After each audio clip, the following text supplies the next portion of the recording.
Hoje eu vou falar do livro mais combatido pela Igreja Romana. Hoje vou quebrar paradigmas nesse vídeo, e se você gosta de checar as fontes vai com certeza levar um susto com as afirmações feitas aqui, pois a realidade é infinitamente superior ao que nós aprendemos. Sim, eu também aprendi errado, preguei errado, ensinei errado e há uns anos atrás algumas evidências acenderam a luz amarela em minha cabeça. Primeiro paradigma a ser quebrado: não existe período interbíblico. Não existe período em que Deus tenha se calado, não existe 400 anos de silêncio entre a velha e a nova aliança. Por que estou afirmando isso? Por causa de algumas evidências que comprovam a inspiração profética de Deus em alguns escritos desse período ou em parte deles. Pelo título você já sabe que vamos falar do livro de Enoque, mas o que você não sabe é que trarei novas evidências que fortalecerão as afirmações feitas até aqui. Estão preparados? Por favor, não esqueça de se inscrever na Casa do Messias, isso é muito importante para mim, pois é assim que saberei se fui útil a você. Agora pegue caneta e papel, e preste muita atenção no que será falado agora. No século I a.C., algum sortudo escreveu numa pedra com tinta uma revelação da parte de Deus. Nessa revelação, que jamais poderia ter acontecido pois está no período interbíblico, Deus enviaria o anjo Gabriel para ressuscitar o Messias, que deveria morrer e ressuscitar ao terceiro dia. Ainda nesse texto profético, é relatado que o sangue do Messias salvaria o povo de seus pecados. Irmãos, essas afirmações são precisas demais para serem ignoradas. Para alguns que me ouvem, esse profeta é uma incógnita, é uma peça fora do tabuleiro, uma carta fora do baralho. Por isso o chamei de sortudo, pois se não foi revelação de Deus, ele deveria jogar na Mega Sena. Essa pedra é chamada de Azon Gabriel, é datada de 100 anos antes do nascimento de Yeshua, como demonstra o teste por carbono 14 da tinta, e até pouco tempo atrás, encontrava-se exposta no Museu de Israel em Jerusalém, não sei se ainda permanece lá. Alguns eruditos tentaram colocá-la como fraude afirmando que ela era invenção de Constantino, imperador de Roma. Porém a datação da escrita sugere que no máximo ela poderia pertencer ao ano 50 da Era Comum. Constantino é do ano 321 da Era Comum, o que torna impossível essa tentativa de diminuir o valor dessa profecia. Os judeus acham ela cristã demais. Afinal, quem é o Messias que morreu e voltou dos mortos 3 dias depois? Qual religião prega que o sangue do Mashiach nos purifica de todo pecado? Para alguns cristãos, pouquíssimos sabem dela por sinal, espero mudar o quadro agora, essa pedra é embaraçosa. Por causa do que já mencionei. A Azon Gabriel, ou Visão de Gabriel, foi encontrada no ano 2000 da Era Comum e começou a ganhar atenção no ano de 2007. Conte nos comentários o que você pensa sobre isso. É profecia ou é coincidência? É fraude ou é legítima? Fique à vontade, eu não vou desrespeitar sua opinião. Não somos robôs, não precisamos pensar igual em tudo. Segundo nos ensinaram, essa profecia deveria ser impossível, já que Deus estaria calado, em silêncio. Eu penso que seja real, devido aos detalhes mencionados. Outra obra que data desse período é o livro de Enoque, nosso tema de hoje. Mais um calo no sapato de quem é apegado à linha teológica. Para você que nunca leu Enoque, vou dar uma palhinha do que encontrará lá. Vou fazer agora uma comparação textual entre os textos considerados canônicos e sagrados e o livro de Enoque. O que farei aqui você ainda não viu em canal algum, exceto o de fora da gaiola do irmão Darson. Vamos fazer um acordo? Se eu te surpreender nesse vídeo, você se inscreve e deixa o like. Tá preparado? Prepare-se para apertar esse joinha.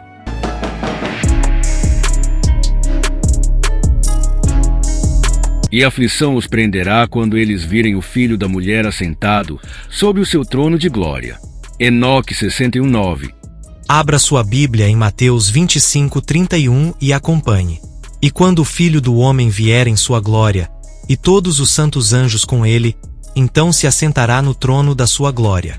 O livro de Enoque chama o Messias de Filho do Homem a maioria das vezes, mas em alguns pontos específicos ele chama de Filho da Mulher, fazendo ligação entre o Mashiach e o filho de Eva, que foi prometido por Deus no jardim e que pisaria na cabeça da serpente.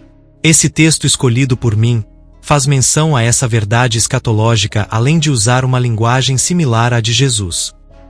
Então os reis, os príncipes e todos os que possuem a terra glorificarão aquele que tem domínio sobre todas as coisas, aquele que esteve em conselho.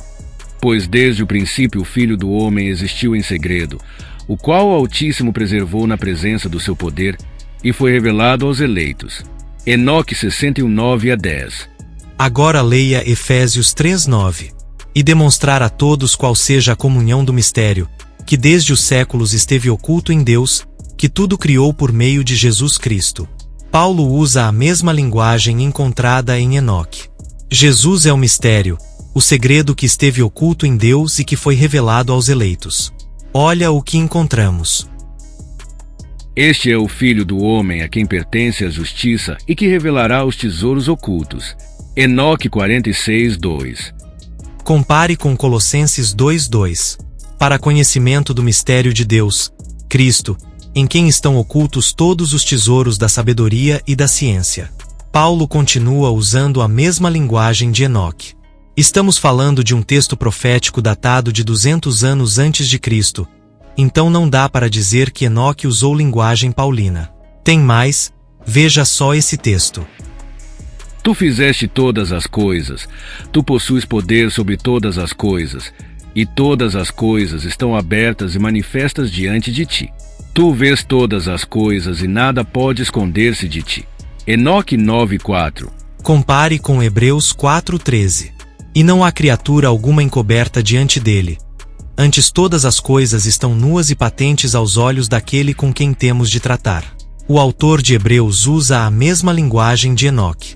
O que falar de Judas, irmão de Yeshua, que escreveu sobre os anjos que estão presos no abismo, doutrina não encontrada em nenhum livro da Tanar, nenhum profeta jamais falou disso. De onde Judas, Pedro e Paulo tiraram tal doutrina? Veja os textos bíblicos. Porque se Deus não poupou aos anjos quando pecaram, mas lançou-os no inferno, e os entregou aos abismos da escuridão, reservando-os para o juízo. Se não poupou ao mundo antigo, embora preservasse a Noé. 2 Pedro 2:4-5a. Perceba a conexão que há entre a prisão desses anjos e o tempo de Noé.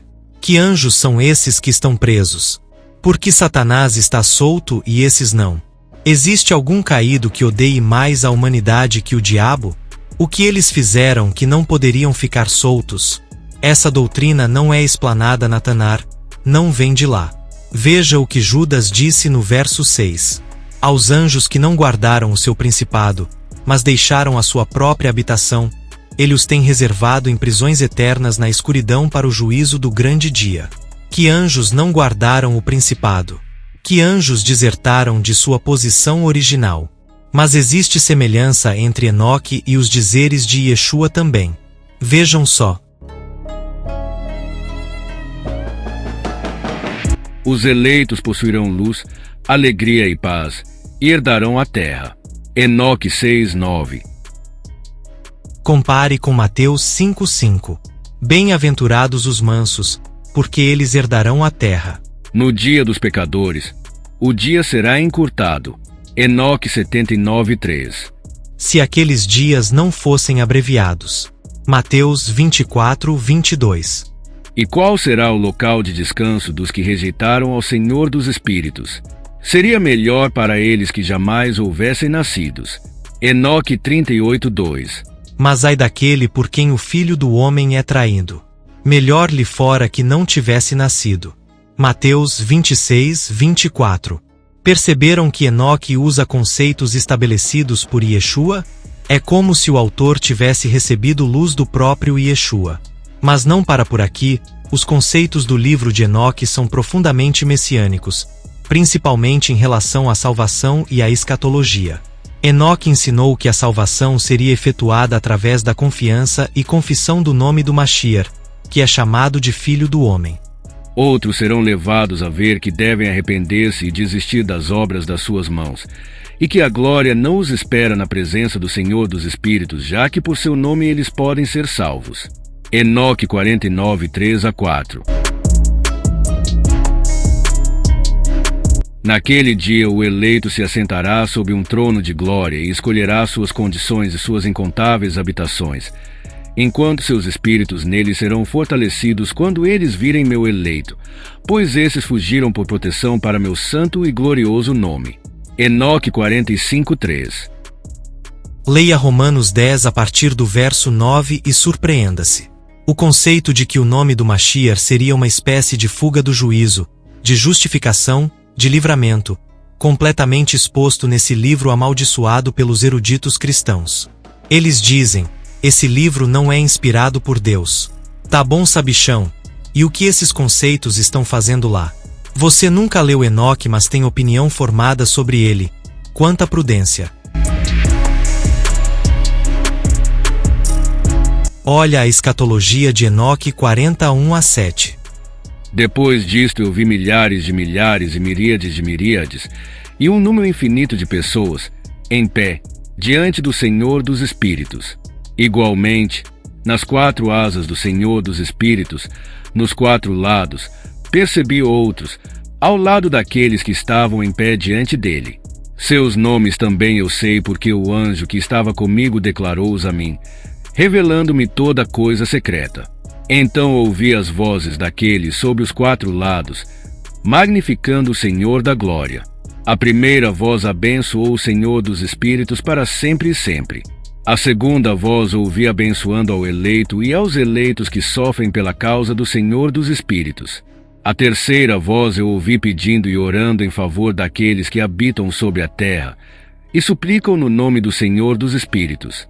A quarta voz eu ouvi expulsando os anjos ímpios e proibindo-os de entrarem na presença do Senhor dos Espíritos para proferirem acusações contra os habitantes da terra. Como puderam atestar, até a expulsão de Satanás e seus anjos do céu é retratada em Enoque.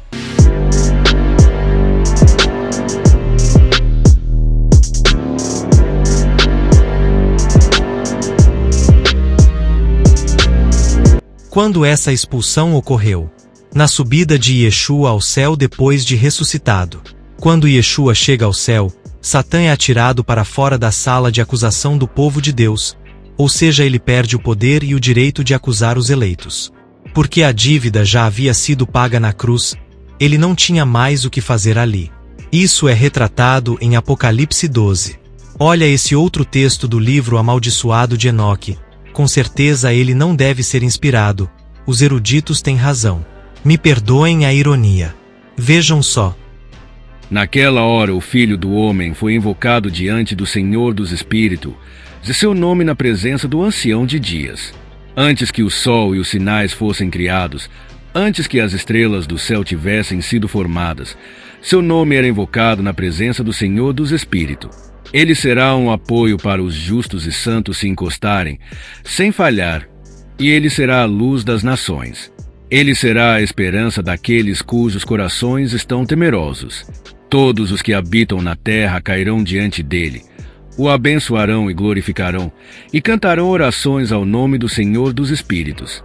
Portanto, o eleito e escondido subsistiu em sua presença antes que o mundo fosse formado, e para sempre. Na sua presença ele existiu, e revelou aos santos e aos justos a sabedoria do Senhor dos Espíritos. Pois ele preservou o lugar dos retos, porque eles iraram e rejeitaram este mundo de iniquidade, e detestaram todas as suas obras e caminhos, no nome do Senhor dos Espíritos. Pois em seu nome eles serão preservados e sua será a vida. Naqueles dias os reis da terra e os homens poderosos, os quais ganharam o mundo por suas realizações, se tornarão humildes em seus semblantes. Pois no dia de sua ansiedade e angústia, suas almas não serão salvas, e eles estarão em sujeição daquele a quem eu escolhi. Eu os lançarei como a palha ao fogo e como chumbo na água. Assim eles queimarão na presença dos justos e afundarão na presença dos santos. Nem a 10ª parte deles será encontrada. Mas no dia da tribulação o mundo ganhará tranquilidade. Enoque 48, 2-10.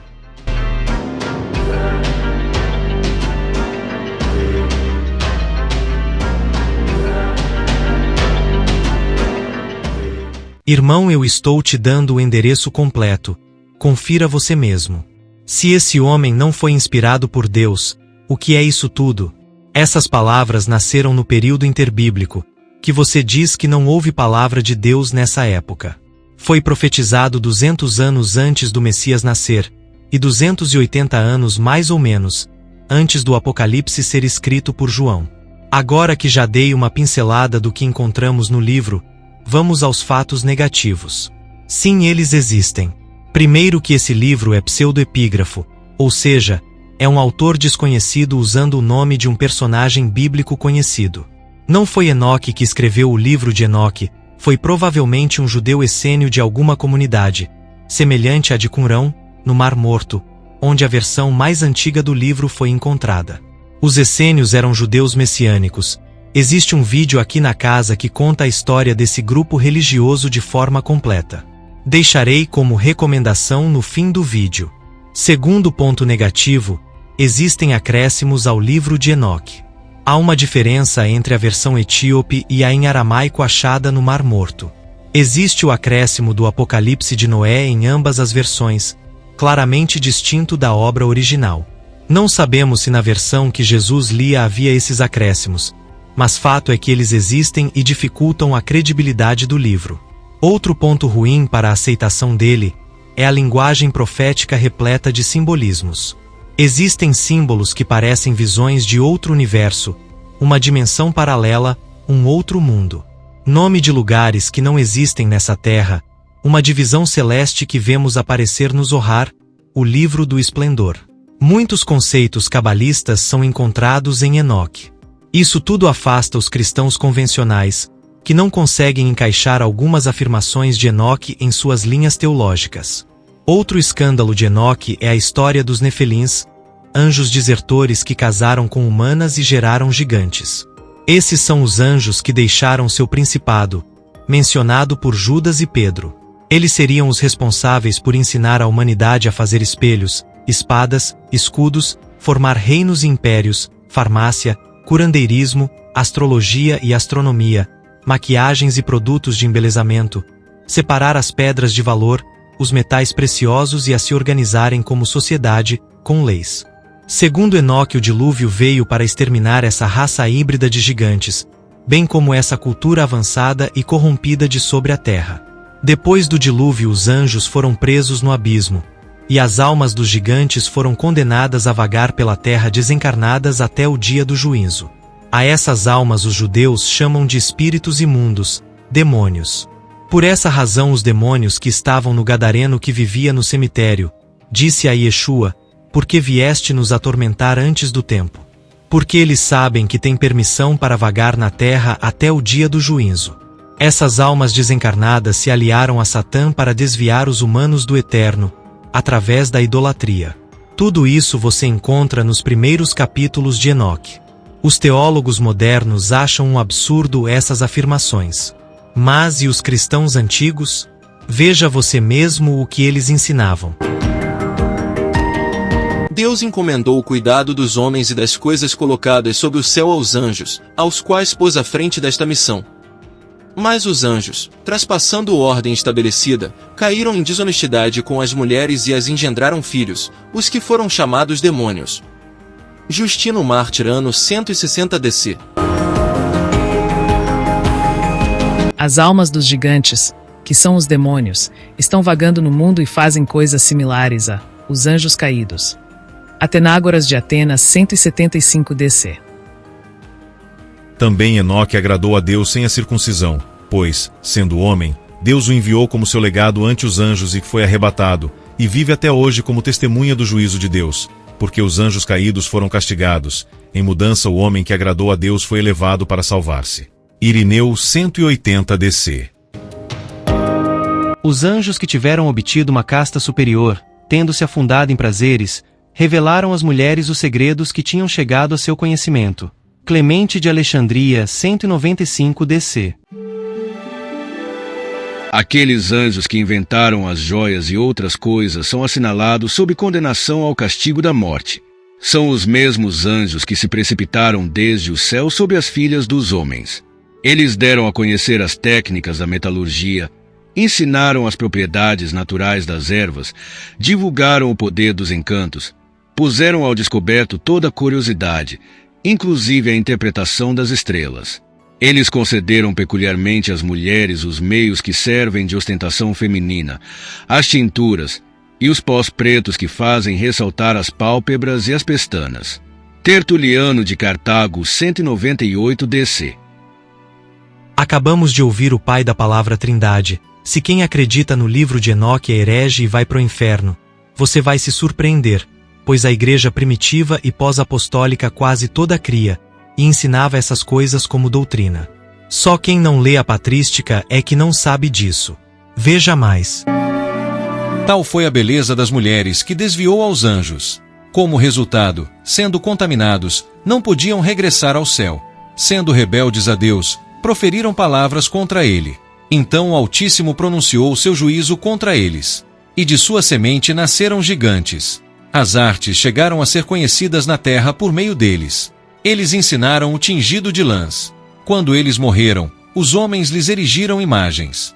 Comodio 240 DC. Os anjos apóstatas e pecadores introduziram em adiante com suas artes todas estas coisas, por exemplo as joias, quando desceram à terra abandonaram seu vigor celestial.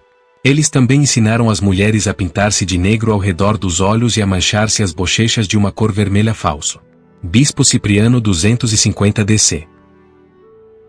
No entanto, enquanto os anjos viveram entre os filhos dos homens, por sua próxima associação às normas que regiam a terra, gradualmente foram seduzidos pelos vícios e contaminados por relações sexuais com mulheres. Dali em diante, não sendo admitidos no céu devido a seus pecados nos quais se tinham afundado, caíram à terra. Lactâncio 304, 313 DC.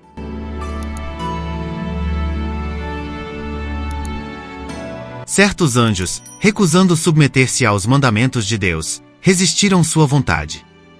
E um deles caiu como um relâmpago à terra, enquanto outros, assediados pelo dragão, procuraram prazer em relações sexuais com as filhas dos homens. E desta maneira, vinha sobre eles a recompensa reservada do castigo do fogo eterno. Discussão entre Arquelau e Manes 320 DC.